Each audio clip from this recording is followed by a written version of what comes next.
Si Romo nggak berani nyinggung agama mayoritas, makanya Islamnya. Islam itu agama lain, saya orang Kristen. Benarkah Katolik dan Islam agama yang berbeda? Mari dengar ini.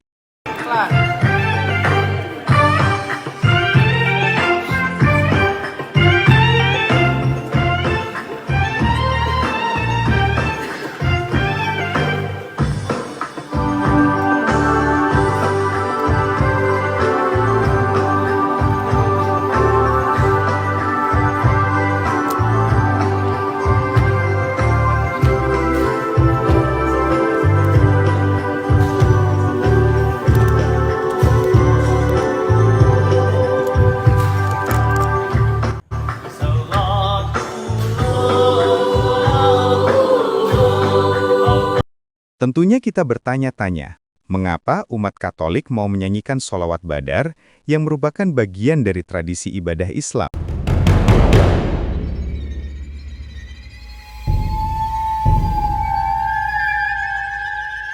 Allegro ngomong bahwa Islam dan Kristen agama yang berbeda, tapi umat Katolik menyanyikan sholawat Badar. Jadi sebenarnya Allegro konsisten atau sekedar kompromi? Dan mengapa umat Katolik mau menyanyikan sholawat Badar? Dan alasannya sederhana. Ini menurut Allegro. Apakah umat Islam menyembah Tuhan yang sama dengan Kristen? Jawaban Katolik, ya secara ontologis. Ya secara ontologis. Jadi sekarang kita bisa memahami alasan mendasar mengapa umat Katolik bersedia menyanyikan sholawat Badar, bukan? Dan ini sangat ironis karena jika Anda tanya umat Islam, apakah Tuhan Islam dan Kristen sama? Maka jawabannya dengan keras, tidak. Tapi menggelikannya, Romo Katolik mau menyamakan Tuhannya dengan Tuhan Islam. Ini seperti cinta bertepuk sebelah tangan, bukan? Tetapi tahukah Anda, apa itu tradisi ibadah sholawat Badar? Sholawat Badar adalah sebuah nyanyian doa sholawat dalam tradisi Islam yang berisi pujian kepada Muhammad, penyebutan para sahabat Nabi yang ikut peristiwa Badar, dan sekaligus permohonan kepada Allah. Dan perlu diingat bahwa umumnya nyanyian itu dikumandangkan dalam rangka sebuah ibadah. Mungkin umat Katolik berkata bahwa nyanyian itu dilantunkan sebagai sebuah toleransi beragama. Alasan ini kita sering dengar dari umat Katolik, bukan? Umat Katolik dalam hal ini tidak bisa membedakan antara bertoleransi dengan berpartisipasi dalam ibadah. Misalnya saat mereka menyanyikan pujian itu, kita tidak melarangnya.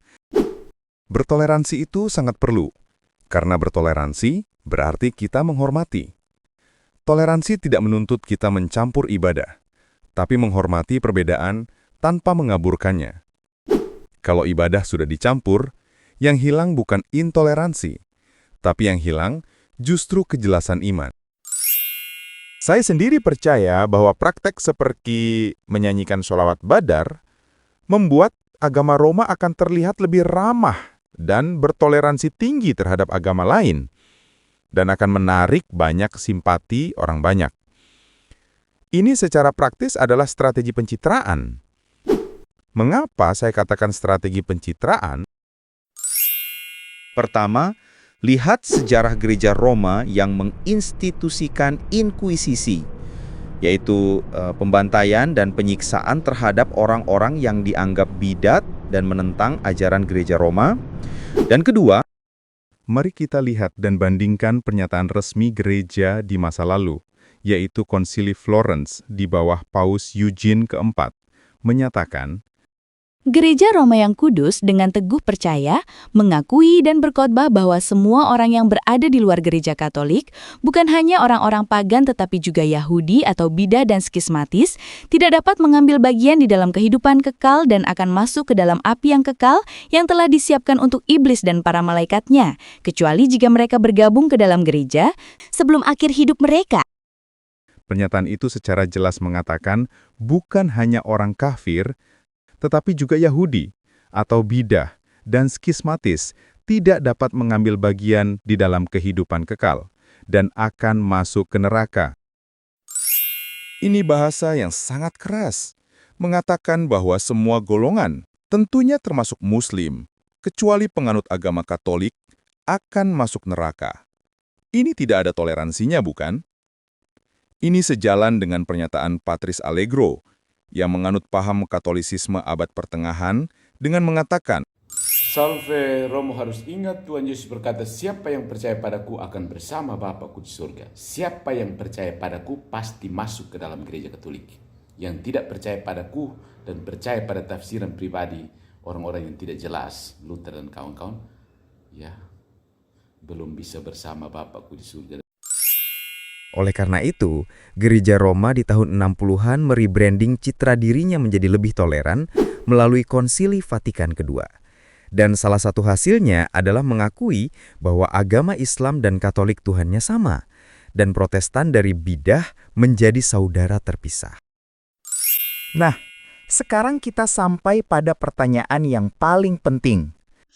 Di satu sisi, dalam sejarah seperti Konsili Florence di bawah Paus Eugene keempat, gereja dengan tegas menyatakan kafir, skismatik, bidat, dan lainnya masuk neraka, kecuali menjadi Katolik.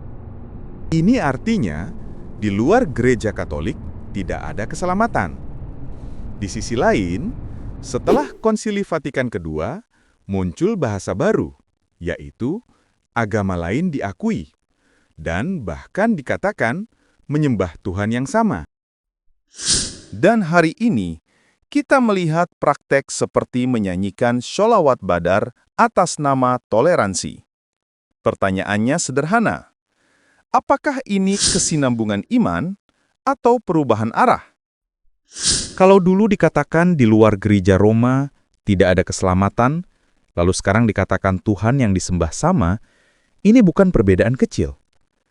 Itu menyentuh inti ajaran tentang keselamatan dan siapa Tuhan itu sendiri.